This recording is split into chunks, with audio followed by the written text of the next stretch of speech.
ఏకమవుదో అది చాలా మనకి ఇంపార్టెంట్ అని మనం చెప్పుకోవచ్చు.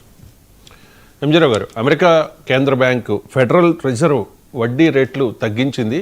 ఈ వడ్డీ రేట్ల తగ్గింపు వల్ల భారత ఆర్థిక వ్యవస్థపై పడే ప్రభావం ఎంత, అండ్ ఈ వడ్డీ రేట్ల తగ్గింపు వల్ల బంగారం ధర ఎలా ఉండబోతోంది ఫ్యూచర్లో? ఎస్ అండి, ఇప్పుడు యుఎస్ ఫెడ్ అంటాం, United states of America federal reserve, భారతదేశ కేంద్ర బ్యాంకు ఆర్బీఐ లాగా వాళ్ళకి యుఎస్ ఫెడరల్ రిజర్వ్స్ అని ఉంటుంది. ఆ బ్యాంక్ గవర్నర్ పావెల్ నిన్న ఎఫ్ఓఎంసి, అది ఫెడరల్ కమిటీని ఒకటి ఫామ్ చేసి ఆ కమిటీ ఒక నిర్ణయం తీసుకుంది. అదేంటంటే యుఎస్లో వడ్డీ రేట్ల తగ్గింపు, దాన్ని ఏమంటారంటే ఇంట్రెస్ట్ రేట్ కట్ అంటారు.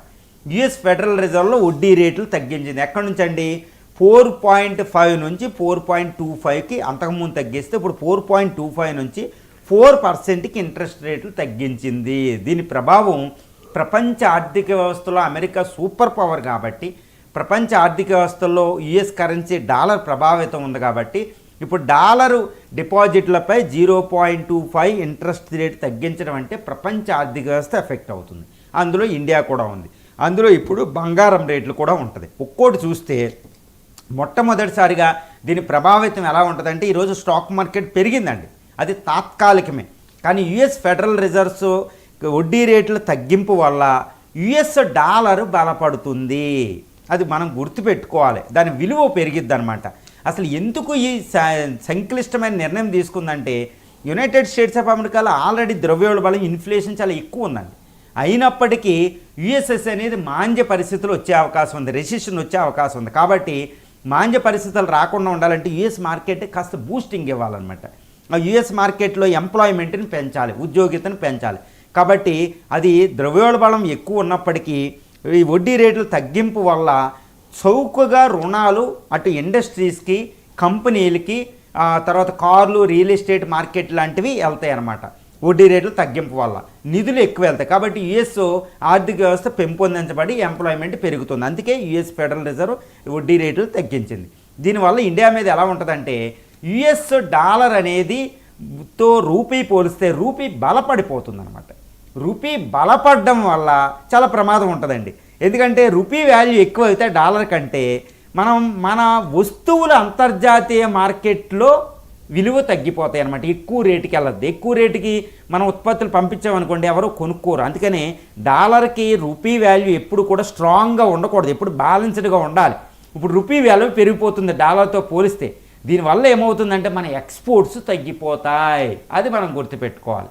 ఇంకోటి ఏంటంటే మనకి ఇన్వెస్ట్మెంట్లు తగ్గిపోతాయి. ఎందుకంటే యుఎస్ డాలర్కి అమెరికా మార్కెట్లోనే విలువ పెరిగింది కాబట్టి అక్కడ నుంచి ఇన్వెస్ట్మెంట్ ఎక్కువగా మనకు రాదు. కాబట్టి ఇది చాలా ప్రభావితం చేస్తుంది. కాబట్టి దీర్ఘకాలంలో ఇండియా రూపీ బలపడి ఎక్స్పోర్ట్స్ తగ్గితే మనకి ఇన్వెస్ట్మెంట్స్ కూడా అమెరికా మార్కెట్ నుంచి కొంచెం తక్కువ వస్తాయి. అంతర్జాతీయంగా కూడా ఎక్కువ ఇన్వెస్ట్మెంట్స్ అమెరికాకి వెళ్తాయి అనమాట. అందుకే యుఎస్ వడ్డీ రేట్లు తగ్గించింది. చాలా సంక్లిష్టంగా ఉంటుందండి ఈ విషయం.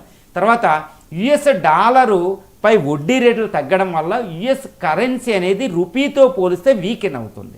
తర్వాత ఇప్పుడు యుఎస్ డాలర్ అనేది కాస్త విలువ తగ్గిద్ది. అక్కడ తగ్గడం వల్ల చాలామంది ఏం చేస్తారు, తన యొక్క పొదుపుని బంగారం రూపంలో చేసుకుంటారు అంతర్జాతీయంగా అండి. ఎందుకంటే అంతర్జాతీయ కరెన్సీ డాలర్ అనేది. కాబట్టి డాలర్కి విలువ తగ్గిందంటే ఈ డాలర్ అస్థిరత్వంగా ఉండడం వల్ల ఎక్కువ పెట్టుబడులన్నీ బంగారంలో దాస్తారు. కాబట్టి బంగారానికి డిమాండ్ పెరుగుద్ది. కాబట్టి ప్రస్తుతం ఉన్న బంగారం విలువ ఇప్పుడు 1,11,000 ఉన్నది. ఎట్టి పరిస్థితుల్లో ఈ ఎండింగ్ ముందే 1,50,000కి అయిపోతుందండి. ఇది చాలా పరిశోధకులు కూడా, అంతర్జాతీయ ఎకనామిక్ ఎక్స్పర్ట్స్ ఈ విషయాన్ని చెప్తున్నారు. ఇప్పుడు ఔన్స్ సుమారు $3,400 ఉంది. ఇది $3,700 క్రాస్ అవుతుంది. అంటే ఏంటి, సుమారు మనకు 1,50,000 దాటేస్తుంది నెలలో. అంటే ఈ డిసెంబర్ రాకుండానే 1,50,000 దాటేసే అవకాశం ఉంది. చూడండి ఎంతటి విపత్కర పరిస్థితులు ఉంటాయి. కాబట్టి ఇప్పుడు యుఎస్ ఫెడరల్ రిజర్వ్ ఎందుకు ఈ నిర్ణయం తీసుకుందంటే, ట్రంప్ ప్రెజర్ చేశారు. ఎందుకంటే ఇప్పుడు ట్రంప్ అక్కడ ఉద్యోగితను పెంచాలి, అమెరికా రెసిషన్లోకి వెళ్లకుండా కాపాడాలి. ఈ అంతర్జాతీయంగా చాలా సంక్లిష్టంగా ఉంటాయండి ఇవంటే. యుఎస్ డాలర్ విలువ వడ్డీ రేట్లు తగ్గింపు వల్ల అనేది ప్రధానంగా పెరుగుతుంది. తర్వాత కేంద్ర బ్యాంకులు కూడా ఇప్పుడు ఇంకా డాలర్ని తన దగ్గర పెట్టుకోకుండా ఎక్కువ బంగారాన్ని కొంటాయి. ఇప్పుడు ఆర్బీఐని, తర్వాత రష్యన్ ఫెడరల్ బ్యాంక్ అనేది, తర్వాత చైనీస్ కేంద్ర బ్యాంక్, సెంట్రల్ బ్యాంక్ అనేది, బ్రిక్స్ బ్యాంకులు అనేవి అన్ని దేశాలు కూడా ఈరోజు బంగారాన్ని పోగు చేస్తున్నాయి ఇండివిజువల్స్ లాగా. కాబట్టి బంగారం పెరిగిపోతుంది.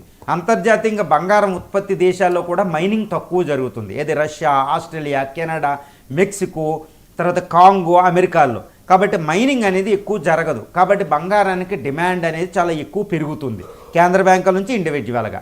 కాబట్టి బంగారం రేట్ అనేది ఎట్టి పరిస్థితుల్లో తగ్గదు, అది మనం గుర్తుపెట్టుకోవాలి. ఇప్పుడు ఇండియన్ ఎక్స్పోర్ట్స్ కూడా కాస్త తగ్గి దాని మీద ప్రభావితం ఉంటుంది. కానీ ఏదేమైనప్పటికీ ఇండియా అనేది ఫండమెంటల్స్, దాన్ని ఏమంటారంటే ఇండియా ఫైనాన్షియల్ ఫండమెంటల్స్ అంటారు, ఆర్థిక మూల స్తంభాలు అంటారు. అందులో ద్రవ్యోల్బణ బలం, వడ్డీ రేట్లు, foreign exchange reserves, growth rate, ఇవన్నీ అంటారన్నమాట. ద్రవ్య విధానం అంటే ఫైనాన్షియల్ ఫిస్కల్ పాలసీ, ఇవన్నీ ఏంటంటే స్ట్రాంగ్గా ఉండడం వల్ల మన మీద అంత ప్రభావితం ఉండదు. కానీ బంగారం రేటు పెరుగుతుంది, మనం కూడా దానికి అనుకూలంగా ఇప్పుడు ఫెడరల్ రిజర్వ్స్ వడ్డీ రేట్లు తగ్గింపు వల్ల మన ద్రవ్య విధానం, మన బడ్జెట్, ఫైనాన్షియల్ ద్రవ్య విధానంలో కొన్ని మార్పులు చేసుకుంటుందండి. ఇప్పుడు చూడండి, వచ్చే మనకు మానిటరీ పాలసీ ఉంటుంది, reserve bank of India monetary policy ఉంటుంది.